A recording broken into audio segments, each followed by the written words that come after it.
Bismillahirrahmanirrahim. Assalamualaikum warahmatullahi wabarakatuh. Alhamdulillah alladzi nazzala al-furqana ala 'abdihi liyakuna lil 'alamin nadhira. Alhamdulillah alladzi anzala as-sakinata fi qulubil mu'minin wa qulubina jami'an liyazdadu imanan ma'a imanihim wa asyhadu an la ilaha illallah wahdahu la syarikalah wa asyhadu anna nabiyyana wa imamana Muhammadan 'abduhu wa rasuluh arsalahu Allahu rahmatan lil alamin sallallahu alaihi wa ala alihi wa sahbihi wa sallama tasliman katsira. Ya ayyuhalladzina amanu taqullaha haqqa tuqatih wa la tamutunna illa wa antum muslimun. Allahumma inna nas'aluka ridhaka wal jannah wa na'udzubika min sakhatika wan nar. Allahumma innaka afuwun karimun tuhibbul afwa fa'fu anna ya rabbal alamin. Bismillahi tawakkaltu 'ala Allah wa la haula wa la quwata illa billah. Ya Mas sekalian, saya diminta pada siang ini untuk mengangkat tema tazkiyatun nafas. Satu tema yang mungkin terlalu banyak yang merasa asing dengan tema ini.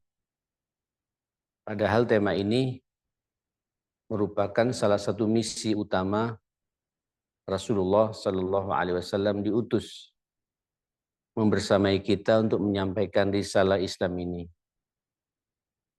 Kalau jenengan lihat di dalam surat Al-Jumu'ah ayat 2 itu jelas sekali, huwallazi ba'atsa fil ummiyina rasulan yatlu 'alaihim ayatihi wa yuzakkihim wa yu'allimuhumul kitaba wal hikmah wa in kanu min qablu lafi dhalalim mubin. Coba kita renungi ayat ini. Dialah Allah yang telah mengutus di tengah-tengah umat manusia ini, kita semua, seorang Rasul, yaitu Muhammad bin Abdillah, Nabi kita semua ini. Jadi sengaja memang Nabi kita diturunkan menemui kita umat manusia, dan kita alhamdulillah termasuk umat yang menerima dakwah ini. Misinya 3. Yang pertama, yatlu alaihim ayatihi. Nabi Muhammad itu membacakan kepada kita ayat-ayat Allah. Alhamdulillah, semua ayat-ayat Allah ini sudah turun, bahkan turunnya di bulan ini ya, bulan Ramadan. Iqra itu diturunkan pada pas malam Lailatul Qadar. Maksudnya apa ini? Supaya kita sadar semua, tidak ada kamusnya, tidak ada ceritanya kita mengaku umatnya Rasulullah, kemudian kita tidak bisa membaca Al-Quran. Berarti kita tidak menjalankan misinya Rasulullah. Rasul diutus oleh Allah menemui kita, membawa dan bahkan membacakan ayat-ayat Allah, Al-Quran itu. Jadi Al-Quran ini jamaah sekalian turun pada malam Lailatul Qadar. Inna anzalnahu fi Lailatul Qadar. Hunya itu anzalnahu, sesungguhnya kami turunkan dia. Dia itu apa? Ya, Al-Quran ini. Makanya surat Al-Qadar ini turun persis setelah surat Iqra. Setelah Iqra, inna anzalnahu. Seakan-akan Allah mengatakan, inna anzalnahu, Iqra tadi yang aku turunkan sebelumnya ini, itu pada malam Lailatul Qadar. Jemaah sekalian, Al-Quran ini, itu cara bacanya, makhraj hurufnya, tajwidnya, memahaminya, mengamalkannya, itu semuanya telah dicontohkan oleh siapa? Rasulullah. Dan Al-Quran ini menjadi pedoman hidup kita semua. Setiap di Quran itu ada hidayah. Di Quran itu ada bayyinah. Di Quran itu ada furqan. Ya, ini 3 saja ini sudah cukup sebenarnya bagi kita hidup ini. Hidayah, petunjuk. Petunjuk hidup. Jadi kalau sampean jenengan merasa ragu-ragu dalam hidup ini, baca saja Al-Quran. Nanti diberi hidayah oleh Allah Subhanahu wa taala. Dzalikal kitabu la raiba fihi hudan. Hudan. Apalagi kita orang-orang muttaqin berpuasa begini lil muttaqin. Kalian enggak ayatnya syahrul ramadhan alladzi unzila fihil Qur'an hudan linnas, petunjuk buat kita manusia ini. Jadi Al-Qur'an ini petunjuk. Tidak hanya petunjuk, arahan hidup hidayah, tapi wa bayyinatin minal huda. Bayyinah, menerangkan detail-detail untuk bisa mendapatkan hidayahnya Allah ini. Jangan lihat nanti kalau sampean kembali pada Quran, selesai semua masalah kita. Pekerjaan kantor, urusan rumah tangga, susah didik anak, susah berkomunikasi dengan orang tua dan mertua, dengan relasi susah berkomunikasi. Sumpah, baca Quran. Hudal linnas wa bayyinati minal huda. Tidak hanya itu, wal furqan. Apa furqan ini? Pembeda. Ya, nanti jenengan tahu betul mana jalan ke surga, mana jalan ke neraka yang harus saya lalui ini. Mana yang hak, mana yang batil. Itu hidup. Kalau akrab dengan Al-Quran tahu betul. Ini hak, ini batil. Mana yang sunnah, mana yang bid'ah. Mana yang baik, mana yang buruk. Mana yang halal, dan mana juga yang haram. Orang biasanya kalau sudah akrab dengan Al-Quran ada kehati-hatian dalam hidupnya seperti itu.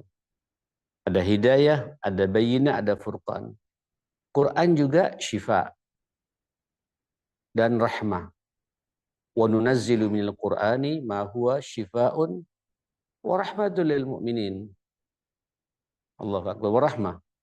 Dan sengaja kami turunkan Al-Qur'an ini, di situ ada obat. Obat apa? Ya obat pikiran yang lagi ruwet, mumet, ya, merasa banyak masalah, kerjaan kantor tidak selesai-selesai, baca Quran. Apalagi? Syifa fis sudur, mengobati penyakit hati. Hati sampean galau, bawaannya marah terus, curiga sama orang, ya, nggak tenang, ya, ruwet, ya, baca Quran. Jenengan berbahari untuk salat 2 rakaat mutlak, buka Quran, ada jalan keluar, ya, karena Allah sudah mengatakan memberikan obat buat kita. Dan rahmah, apa rahmah ini? Ar-rahmatu diambil dari sifat Allah Ar-Rahman Ar-Rahim. Sifatnya namanya rahmah. Nah, rahmatnya Allah, wa rahmati wasi'at kulla syai'. Rahmatku itu mencakup segala sesuatu. Salah satunya diberikan kepada orang yang suka baca Al-Quran. Kalau diartikan rahimah yarhamu rahmatan, kasih sayang. Allah mencintai kita. Allahu Akbar. Nah, kalau sudah Allah memberikan rahmatnya, nanti bentuk cinta itu ada pada diri kita.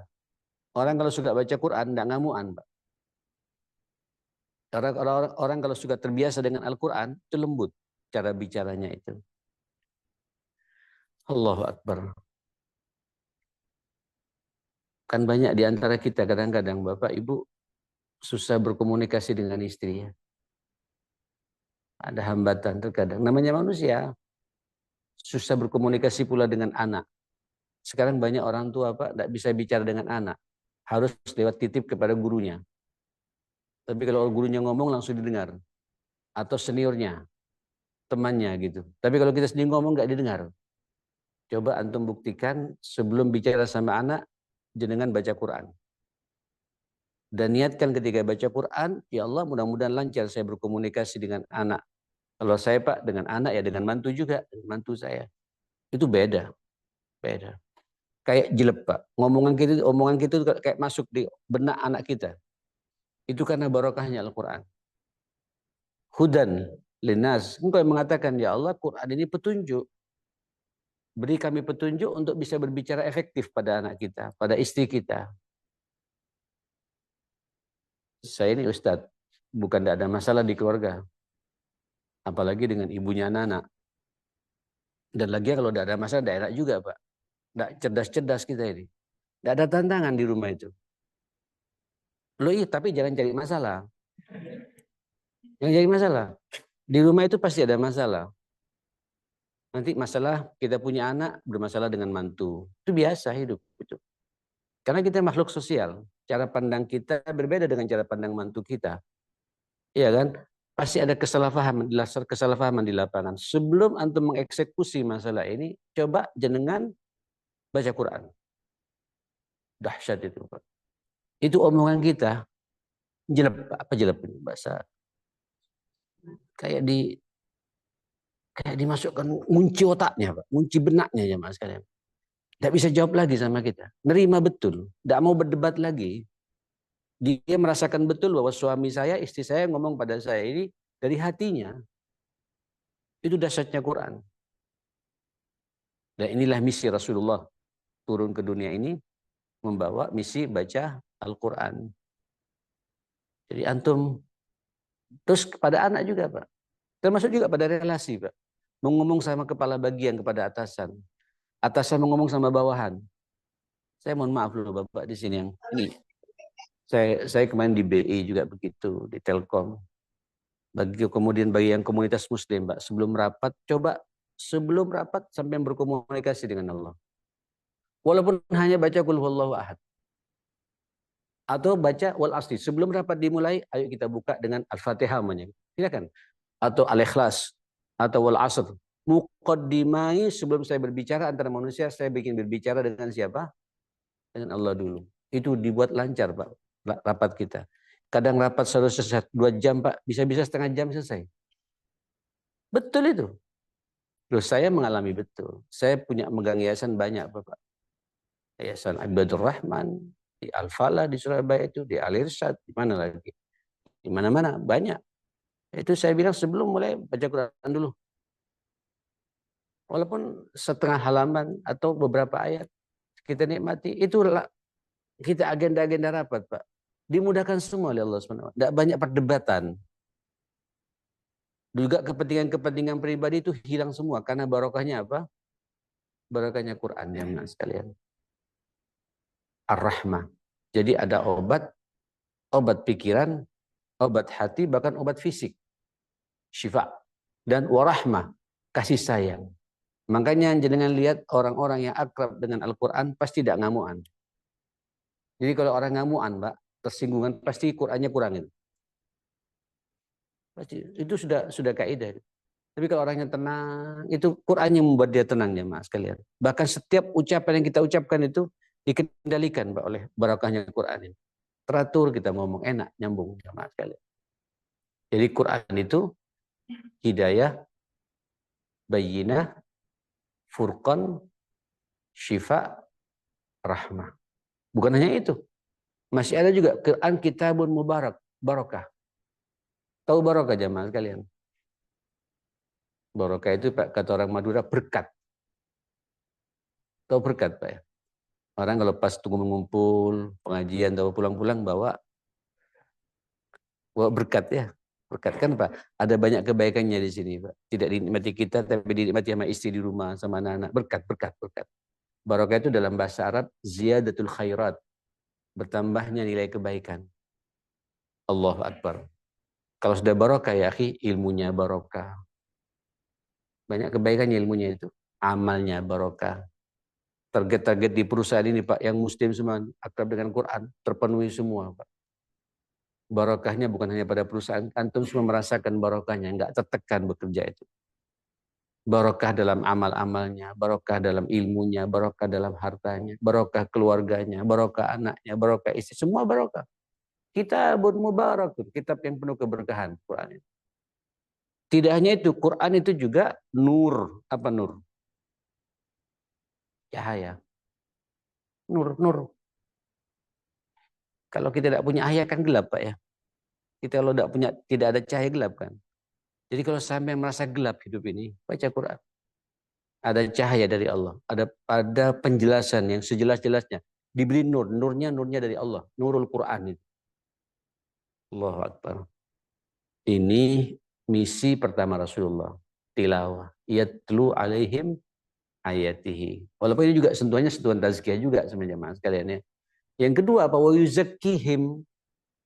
Nabi tidak hanya membacakan pada umatnya Al-Quran ini, tapi juga wa yuzakkihim. Mentazkiyah. Membersihkan hati para sahabat ini. Jadi begini, ini panjang ya, gimana-mana ini. Tazkiyah ini diambil di kata-kata zakka, yuzakki, zakka, yuzakki, membersihkan, mensucikan. Kalau harta namanya Pak, zakat. Zakka, yuzakki, zakatan. Jadi orang kalau mengeluarkan zakat, berarti dia membersihkan apa? Hartanya. Sekalian saya masuk ya. Jadi kalau antum punya uang di rekening antum sejumlah emas 90 gram, sudah wajib zakat. Halo, jangan diam-diaman, Pak. Ya, itu haknya Allah Ta'ala yang harus diberikan kepada 8 golongan itu. Ivan, Dahulukan keluarga yang tidak mampu. Mumpung Ramadan ya. Zakka yuzakki. Sekarang emas berapa ya? Kalau ibu-ibu langsung nyambung bisanya itu. Emas berapa itu? Hah? 1,7. Ya, kalikan 9 saja. Jadi kalau punya uang 150 jutaan, ya, itu sudah wajib mengeluarkan zakat. Jangan hanya hobi menerima zakat. Begini ya, kenapa agama kita sampai zakat dimasukkan rukun Islam? Haji juga rukun Islam. Tentu bagi orang yang mampu. Seharusnya semangat kita, Pak, semangat mampu. Bukan semangat menerima zakat.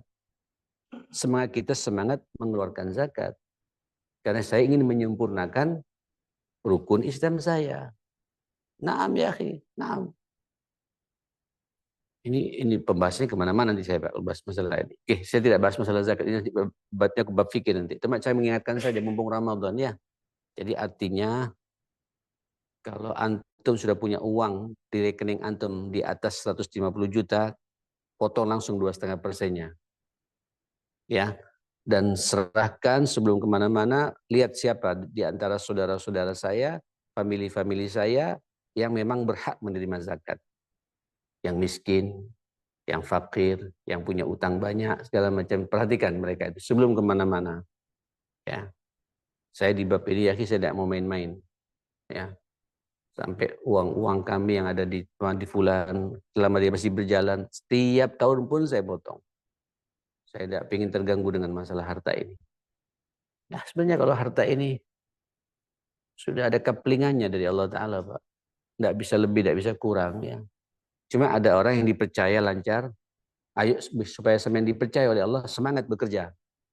Cari rezekinya Allah, Pak. Ya, kalau perlu sampai punya perusahaan seperti ini pula, Pak. Bisa bermitra dengan PT apa ini?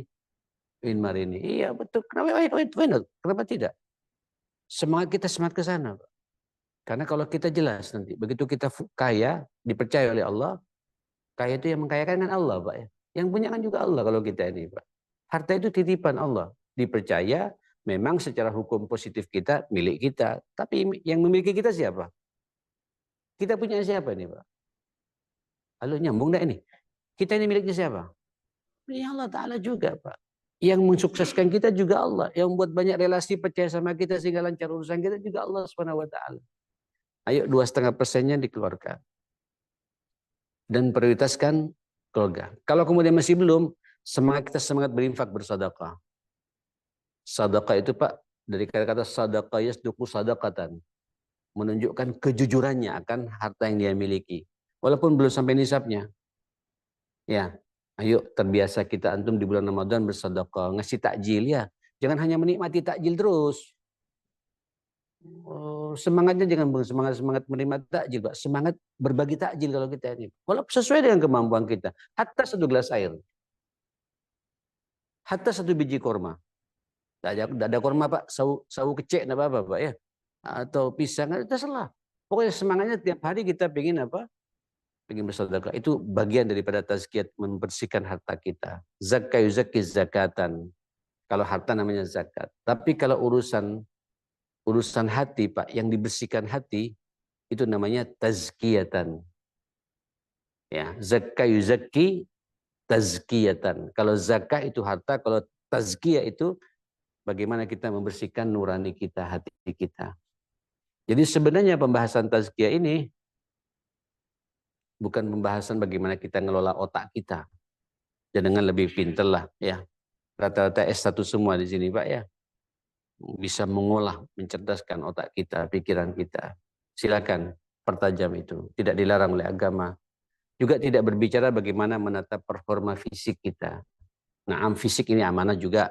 Sampai juga kawal. Tapi insya Allah pola makan dijaga, olahraga dijaga, tidurnya yang sempurna. Karena badan itu punya hak untuk diperhatikan juga. Tapi yang paling penting di antara semua itu, antara otak dan fisik ini ada satu Pak yang namanya hati.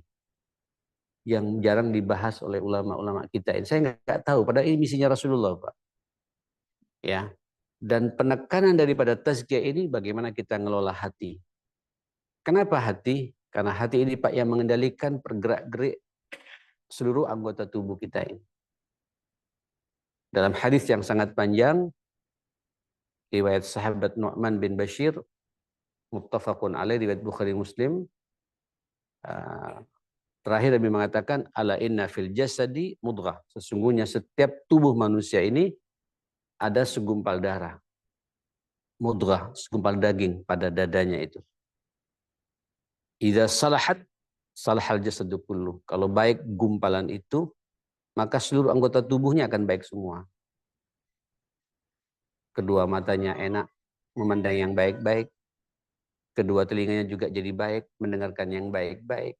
Lisannya baik, dia tidak mau berbicara kecuali pembicaraan yang baik-baik. Ya, pikirannya juga sama, Pak. Tidak ngeres, tidak ngelamun, tidak banyak tidur. Ya, kenapa? Otaknya dimaksimalkan untuk mentadaburi kebesaran Allah, mencari ilmunya Allah Subhanahu wa taala yang bermanfaat. Tangan juga begitu, Pak, tidak akan menyentuh pada sesuatu yang dilarang oleh agama. Akan jadi baik-baik terus, menandatangani sesuatu yang perlu ditandatangani, Pak. Tidak ngubah nota juga takut. Ya, ngubah nota, ngubah angka segala macam takut karena hati sudah bersih, Pak. Tapi na'udzubillah wa idza fasad, kalau rusak yang satu ini, gumpalan ini, seluruh anggota tubuhnya pun juga rusak. Kata Nabi, ala wahiyal qalb, itulah hati. Jadi hati ini menjadi penentu baik dan tidaknya seluruh organ tubuh kita ini, Pak. Panca indera kita semuanya tergantung kepada baik dan tidaknya hati kita. Maka Nabi turun untuk merawat ini, Pak.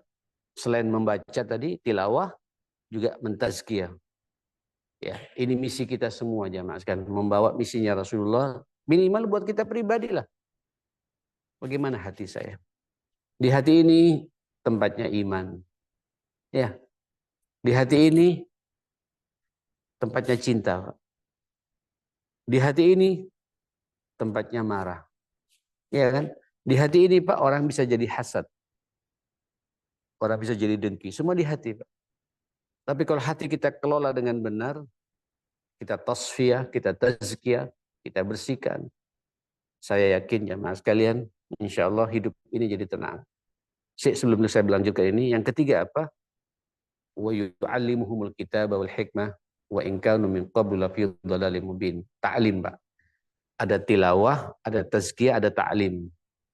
Jadi ini begini, ngaji ini taklim, Pak ya. Ngaji bersama. Ini juga bagian daripada misi Rasulullah. Datang ke pengajian, sambian mengaji juga. Cuma nggak ada yang nyatet nih, Pak ya. Mudah-mudahan. Udah kamu sini, Pak ya. Saya paham betul. Sambian paling bisa melototi saya, Pak. Paling kuat 1/4 jam. Setelah itu, lah, ya udahlah, Pak. Saya pengalaman betul bab ini ya, Mas sekalian. Tapi untuk direkam ini ya, minimal mainkan HP-nya juga, Pak, catat satu-satu gitu ya. Kenapa jamaah sekalian? Wa yu'allimuhumul kitab, yang ketiga ta'lim. Jadi ini keseimbangan yang luar biasa ya. Qur'annya dibaca, ditadaburi, hatinya diperbaiki. Terus kita juga belajar karena hidup ini banyak tantangannya. Belajar akidah dengan benar, belajar ibadah dengan benar, belajar muamalah hidup ini dengan benar, belajar hukum dengan benar, fikihnya dipelajari dengan benar. Harus ada pengajian, Pak, tidak bisa. Kita butuh bab seperti ini ya, Mas sekalian. Kalau tidak sampai monoton hidup. Monoton hidup. Nah, saya siang ini tidak membahas yang 1-3 ini, Pak. Bahas yang tengah-tengah, tazkiyah ini. Tilawah silakan, Ini sudah cukup banyak bukunya, ada tilawati, ada qiraati, ada apa? Ada ummi, ada wafa, ada macam-macam sekarang Pak. Metodologi belajar baca Quran cepat. Saya punya lembaga namanya Wafa. Baca Quran pakai otak kanan, lebih cepat lagi Pak. Ada macam luar biasa. Artinya tidak ada alasan bagi kita untuk tidak bisa baca Quran. Ya. Kalau antum tidak bisa baca Quran, ruwet kehidupan antum. Saya pastikan ruwet. Ruwet. Ada yang ngomong di Pak. Ruwet kata itu Pak. Ya memang ruwet betulan. Karena yang ngomong ruwet juga baca Quran juga maksudnya Pak. Coba dia baca Quran, tidak akan ruwet sampean. Tenang betul. Ya. Terus yang kedua, nata hati. Nata kebersihan hati kita ini. Begini ya, target dari kajian ini sampai antum merasakan betul iltizamus syariati fi yusrin wasurur. Jenengan nanti Pak ketika memegang nilai agama ini, Yusuf merasa mudah. Mudah menjalankan nilai agama, perintah Allah ini, dan surur, tapi juga bahagia. Saya mohon maaf, sampai tadi salat duhur bahagia tidak Pak? Yang bisa jawab masing-masing sampai itu jawab. Sampai nanti bisa jawab di hati sampai masing-masing. Kalau sampai merasa tenang, nikmat, bukti kalau hati kita ini bersih, tertazkiyah. Nyambung ya? Sampai dengarkan pengajian sekarang ini bahagia tidak Pak? Terus sedikit lihat jam Pak. Tidak selesai Ustaz ini. Ini bukti kalau hati kita ada masalah Pak. Padahal di majlis ini ya, kalau antum sadar, malaikat turun. Sampai selesainya pengajian ini Pak. Rahmat Allah turun. Allahu Akbar. Sakinah Allah berikan pada sampean. Dan dosa sampean, sampai selesainya pengajian ini Pak, entek dia bersihkan semua oleh Allah Subhanahu wa taala. Dosa dibersihkan karena pengajian, dalam suasana berpuasa juga menghapus dosa pula. Malamnya sampean salat tarawih juga terhapus juga dosa kita. Wah, menjadi semi malaikat sampean. Betul. Semi malaikat. Malaikat kagum ya, kok iso ya manusia itu. Kalau malaikat beribadah wajar ya, tidak punya nafsu. Malaikat Pak tidak punya jenis kelamin malaikat itu Pak. Jadi kalau malaikat sujud, rukut, ibadah ya wajar. Tidak punya nafsu. Karena tidak ada jenis kelaminnya Pak. Ngelihat kanan, semua sama jenisnya Pak. Tidak laki-laki, tidak perempuan. Tidak makan malaikat ini Pak. Makhluk yang diciptakan memang taat, tidak punya nafsu. Kita punya nafsu. Kenapa? Karena antum diturunkan ke dunia untuk ngelola dunia. Kira-kira Pak, kalau sampai tidak punya nafsu, ada nggak perusahaan ini jamaah sekalian? Tidak ada. Kalau antum punya nafsu, tidak punya nafsu, antum punya anak tidak? Tidak punya keturunan sampean. Akhirnya sampean harus makan. Nafsu makan, tapi hati-hati. Tazkiyahnya di sini Pak. Hati-hati ketika makan. Ini permainan tazkiyah nanti Pak. Iltizamus syariati fi yusrin wa surur. Bagaimana kita komitmen memegang agama ini, syariat ini, yusrin, mudah. Ada orang Pak bahagia tapi susah, perlu perjuangan. Memang berarti di hatinya masih ada masalah gitu. Orang Pak kalau tazkiyah betul, suruh salat malam tarawih, alhamdulillah. Sujud lagi ketemu sama Allah Ta'ala. Ini kan kita tidak Pak. Aduh, azan deh. Isya lagi. 11 rakaat ini. Beban, ada beban Pak. Berarti masih hati kita ini ada apa? Ada kotoran ya Mas sekalian. Tapi kalau hati bersih Pak, alhamdulillah. Jumpa Allah lagi saya. Saya berkomunikasi lagi dengan Allah Subhanahu wa taala. Sujud, bahkan sampai mencari masjid yang panjang, Pak. Bukan masjid yang ngebut. Iya, orang tazkiyah itu dicari, Pak. Di mana dia pingin tenang. Ramadan masalahnya. Saya pingin berkomunikasi baik dengan Allah Subhanahu wa taala. Menikmati, Pak. Dicari imam yang bagus-bagus. Ini kan semangat kita tidak, Pak. Cari masjid yang cepat dan banyak kuenya. Itu kita rata-rata kayak gitu. Ya enggak apa-apa manusiawi, karena kita punya syahwat masalahnya Pak. Artinya syahwat kita masih belum kita kendalikan dengan tazkiyah ini. Oke. Jadi ukurannya apa? Bahagia dan Mudah, Pak. Mudah dan bahagia ketika menjalankan perintahnya Allah. Dua saja ukurannya, Pak. Fi yusrin wa surur. Ya, yusrin dan surur. Nah, saudara, saya tadi mengatakan stressing, penekanan kajian ini adalah kita ngelola apa? Hati. Hati, Pak. Karena hati ini sebagai penentu nanti. Jadi baik dan tidaknya kita ini dalam berbicara, dalam memandang, dalam mendengar, dalam menghayal segala macam tergantung bagaimana kita ngelola mentazkiyah hati kita ini, mensucikan hati kita ini. Cuma kita harus sadar jemaah sekalian, hidup ini ya gimana ya? Kita dikasih oleh Allah nafsu, Pak. Kata Nabi, tu'radul fitan, ini hadis riwayat sahabat Hudzaifah bin Yaman, riwayat Bukhari Muslim juga. Tu'radul fitanu 'alal qulub ka'ardil hasiri 'udan 'uda. Memang nanti dalam perjalanan kehidupan kita di dunia ini ya Mas kan, sampean pasti dibenturkan dengan fitnah-fitnah kehidupan.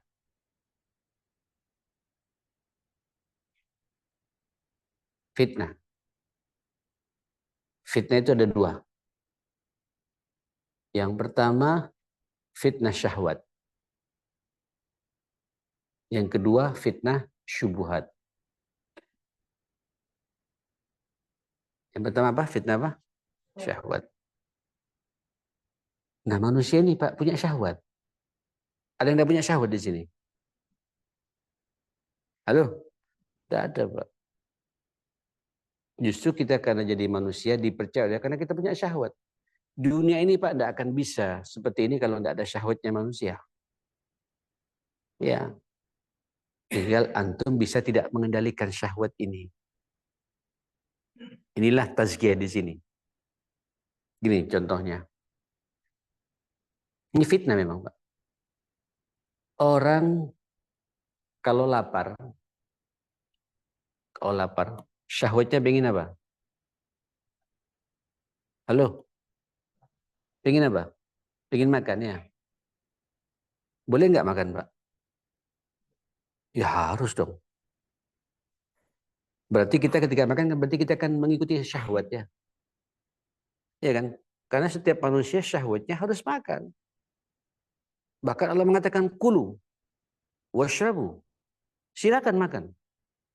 Silakan minum. Biar terpenuhi Pak kebutuhan syahwat kita. Tapi tazkiyahnya bagaimana? Wala tusrifu. Jangan melampaui batas. Halo? Ini sampean berpuasa Pak ya? Jangan hanya kita semangat menunda jadwal makan saja Pak. Nanti takjil berebut. Ini orang tidak bertazkiyah Pak. Orang bertazkiyah Pak, takjil diikutin betul. Bagaimana saya mentazkiyah diri ketika makan sedang berbuka puasa. Dipelajari itu Pak, bagaimana makan yang sunnah. Oh, kata Nabi, berbukalah dengan rutop. Rutop susah. Mahal kalau ada Pak. Ya, sangat mahal kalau ada itu. Tidak ada kurma. Sekarang kurma di mana-mana banyak Pak. Kalau tidak ada kurma Pak, banyak di rumah saya Pak. Dan kata Nabi ganjil. 1. Kalau kurang, ya 3. Kurang, ya 5. Kurang, ya 7. Kurang, wah syahwat sampean tinggi. Itu sudah mau makan namanya Pak. Tidak normal. Kalau lebih dari 7 tidak normal Pak. Kalau saya pribadi 1 Pak. Tapi ngambil ya agak besar ya. Kemudian air putih. Sebelum sampean makan, sebelum sampean ngisi apa, jangan air Pak, jangan sitrup. Tahu sitrup Pak ya? Jangan sitrup, jangan kolak, jangan apa. Korma dulu. Walaupun hanya 1 biji. Jangan air Pak. Korma. Ini yang banyak di antara kita tidak memahami masalah ini. Korma Pak. Makan. Nikmati dia Mas sekali. Yang pertama kali masuk itu arahan Nabi korma. Makan. Kulu wasyabu. Bukan wasyabu wa kulu. Tidak Pak. Isyabu wa kulu tidak, tapi kulu wasyabu, makan dulu baru minum. Itu ayatnya begitu. Dan Nabi juga menyuruh kepada kita berbuka itu tamar, korma. Kalau bisa apa rutop. Rutop ini Pak korma yang masih muda, warnanya kuning gitu Pak. Sepet. Itu kalau dimakan memang terasa. Seger betul jamaah sekalian. Tidak bisa ya korma biasa, korma yang sudah matang jamaah sekalian. Paling banyak lah 3 lah kalau orang Indonesia Pak ya. Ya kalau 5 udah kebanyakan. Sampai tidak bisa makan tahu isi nanti itu.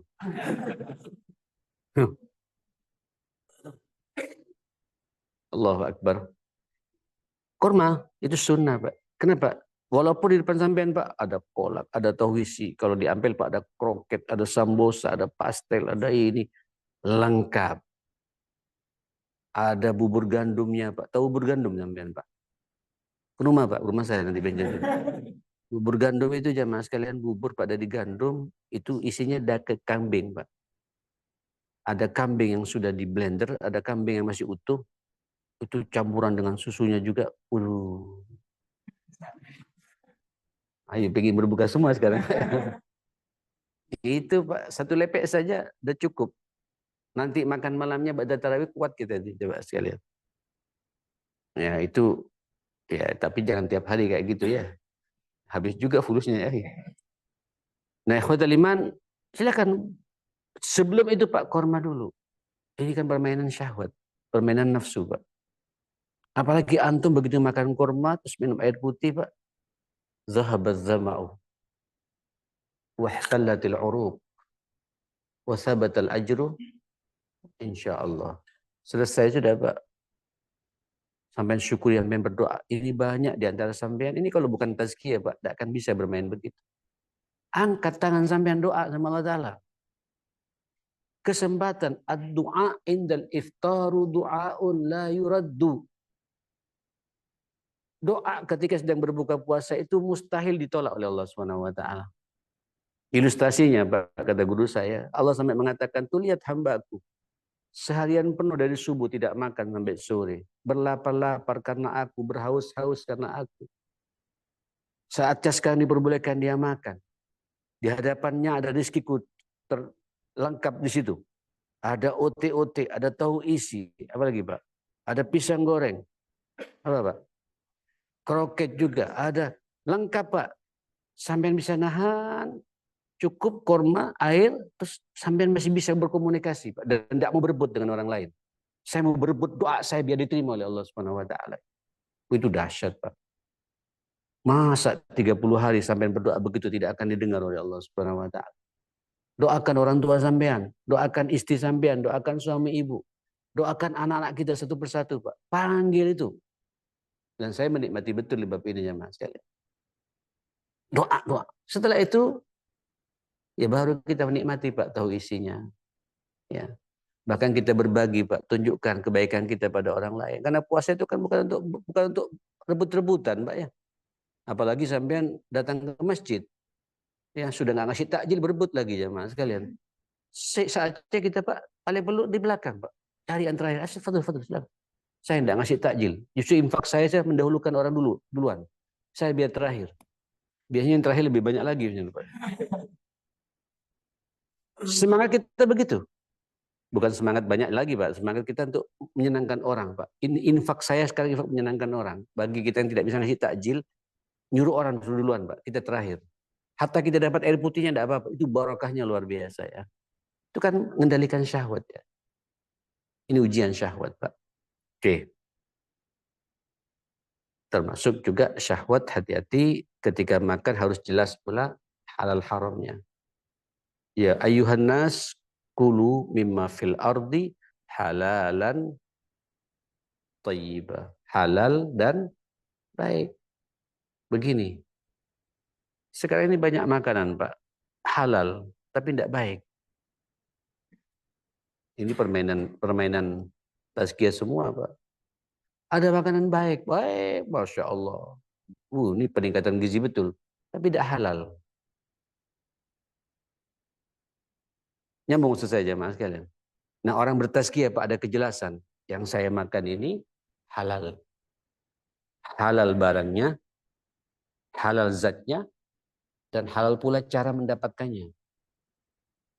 Kadang halal barangnya Pak, tapi fulusnya tidak halal. Oh doain. Haram juga Pak. Fulusnya halal Pak, tapi barangnya tidak halal yang dimakan. Ya haram juga. Maka orang beriman, orang yang bertazkiyah Pak, sampai urusan makan cerdas Pak. Sampai mau kemana saja, mau ke luar negeri, mau ke Eropa, mau ke Cina, mau kemana saja, itu mainkan tazkiyah kita Pak. Tidak sembarang makan kita. Kenapa? Saya orang berakidah, saya orang bertauhid, saya orang bertazkiyah. Saya tidak pengen dikotori fisik saya dengan sesuatu yang tidak jelas hal haramnya itu. Oke? Oke lah Pak, sudah barangnya halal, duitnya halal, masih ada pertanyaan kedua, thayyiban. Baik. Baik ini kan relatif ya. Baik bagi saya, belum tentu baik buat jenengan. Ya kan? Baik buat jenengan, belum tentu baik bagi saya. Kan begitu. Contoh. Ini contoh-contoh ya. Kayak kemarin, saya diundang buka puasa itu. Itu nambannya itu Pak. Dua model, kambing sendiri, ayam sendiri Pak. Nasi mandi dari La Razeta itu. Pernah dengar restoran La Razeta Pak ya? Itu restoran Timur Tengah termewah untuk daerah Jawa Timur itu Pak. Di Jalan Biliton itu. Itu kemudian gado-gadonya, ada lagi apa lagi, lengkap pokoknya Pak. Pengsengannya, gulai dalcanya, sama gulai roti Mariamnya, sama ya. Bagi saya nih Pak, insya Allah ini halal semua. Saya tahu yang punya ini orang baik-baik. Tapi bagi saya Pak, baiknya Pak, itu nasinya Pak, cukup 3 sendok saja. Tapi buat antum yang muda, silakan mau 2 piring, halal kok. Jadi harus tahu diri kita nih Pak. Saya begini ya, kalau antum tidak mainkan tazkiyah di sini dalam urusan syahwat seperti ini, tidak antum jaga. Kalau saya paksakan makan lebih dari setengah piring, saya hanya ngambil gado-gadonya Pak, sayur-sayurnya, agak anulah, lebih banyak daripada nasinya. Kambingnya ya, saya minta yang minimalis saya bilang. Sampai saya bilang yang minimalis. Apa Sat? Yang tipis-tipis saja saya bilang. Jangan yang ungkul. Tak bisa Pak. Coba. Saya 61 tahun. Usus saya sudah nggak bisa lagi keras sebagaimana kerasnya Rusdi ini jamaah sekali. Nggak bisa lagi Pak. Yang muda-muda silakan itu halal buat antum. Kesempatan. Terus ada lagi Pak kepala kambing yang menyusul Pak. Memang cempe betul Pak. Itu dibuka ada otaknya. Itu kambing-kambing di sininya Pak. Pas lidahnya juga njulur sedikit Pak. Pas lah gitu. Buat saya Pak cukup ngambil bagian kepala, bagian di pipi ini badan. Saya tidak boleh makan otaknya. Asam urat saya tinggi. Begitu saya makan dulu Pak, saya nikmati betul. Insya Allah halal Pak. Tapi baiknya bagi saya ya pipinya itu Pak. Bukan otaknya. Begitu saya makan yang walaupun halal tapi tidak baik bagi saya makan otaknya, miring saya ini Pak. Mungkin sekarang saya tidak bisa hadir di sini. Itulah jebakan setan. Dan Allah langsung mengatakan wala tattabi'u khutuwatis syaitan. Janganlah kalian mengikuti langkah-langkah setan. Jadi kadang-kadang setan Pak membiarkan orang makan yang halal tapi berlebihan. Akhirnya sakit, ketika sakit yang penting kata setan tidak ke masjid. Yang penting kata setan orang ini tidak bisa puasa. Yang penting kata setan orang ini Ramadan tidak bisa pol baca Quran. Setan tahu betul kelemahan kita Pak. Kadang lewat makanan yang halal tapi tidak baik bagi kita. Halo, duren enak tidak Pak? Musangking. Hah? Bagi saya Pak segini aja. Satu ngambil yang agak banyak begini ya. Itu kan terbagi 3 kadang-kadang ya. Itu yang satu ini Pak, yang sepertiganya saya ngambil yang penting gini saja. Yang penting lewat sini saja. Tahu. Saya paksa sakit saya. Harus tahu makanya orang bertazkiyah Pak cerdas Pak. Kapan dia makan? Dia bisa mengendalikan apa? Syahwatnya. Ini syahwat urusan makan Pak ya. Urusan makan. Jadi memang orang kalau lapar pasti syahwatnya pengen makan. Begitu makan, ada kehati-hatian. Yang penting cukuplah untuk bisa memenuhi kebutuhan fisiknya. Pelajari ya, antum golongan darahnya apa, ya, kemudian berat badannya berapa, makan apa yang pas buat kita. Ini sunnah semua, Pak. Nabi mengajarkan kepada kita untuk begitu. Tidak semua masuk ya. Ini Gresik, Pak ya. Ada nasi apa namanya, Pak? Nasi kerau. Saya paling suka nasi keraunya Bu Rufa, Pak. Yang dihidupkan. Oh, ini, Pak. Ini, tuh. Ya, pokoknya di Gresik lah sini. Pak. Saya polosan, Pak. Tidak bisa, polosan saya. Saya biasanya kalau pas general check up, saya hampir tiap 2-6 bulan sekali saya general check up di rumah sakit. Saya rutin, Pak, ngisi di rumah sakit Gresik. Apalagi sekarang direkturnya Dr. Talib ya. Lebih nyambung lagi. Itu biasanya nanti balik 2 jam pertama kan makan, Mbak. Makannya sudah. Saya minta nasi kerawu khusus daging suirnya saja, Pak. Itu kan ada babat, ada ati, ada paru. Cocoknya untuk Rusdi yang muda-muda ini, Pak. Buat saya tidak bisa lagi tuh, Pak. Tidak bisa lagi. Dipaksa tidak bisa. Langsung nyeng, enggak nyeng. Langsung sakit ya. Jadi orang-orang bertazkiyah itu Pak harus cerdas. Sampai urusan makan pun tahu apa yang cocok buat saya. Ya, ini kalau baru makan ya. Saya belum bicara syahwat orang Pak kalau ngantuk syahwatnya pengen apa? Pengen apa? Pengen tidur. Apa tidak boleh kita tidur? Wali badanika alaika haqq. Badanmu punya hak untuk diperhatikan. Tapi jangan tidur terus. Antum mengikuti syahwat tidur namanya. Orang kalau tidur Pak, tidak punya kepekaan sosial. Hatta bom, tidak tahu tidur.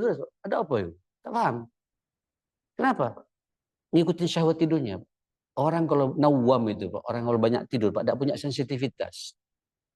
Orang kalau banyak tidur Pak, tidak punya kepekaan. Jangan nanti Ramadan tidurnya orang puasa ibadah gitu. Wah, ini hadis sudah nggak jelas dari mana.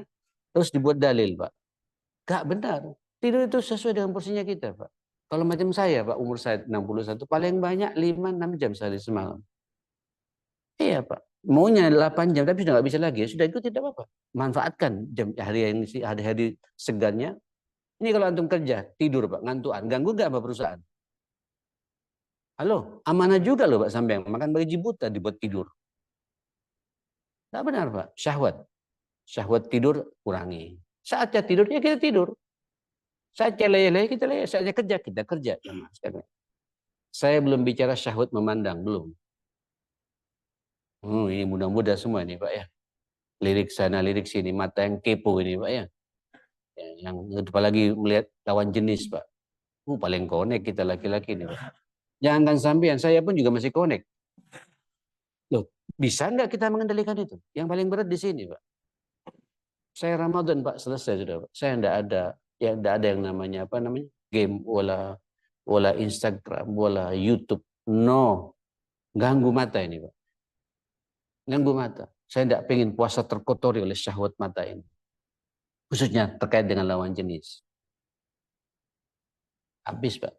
Sampai kalau bermaksiat mata satu kali menikmati lawan jenis, itu setan langsung masuk mewarnai hati kita.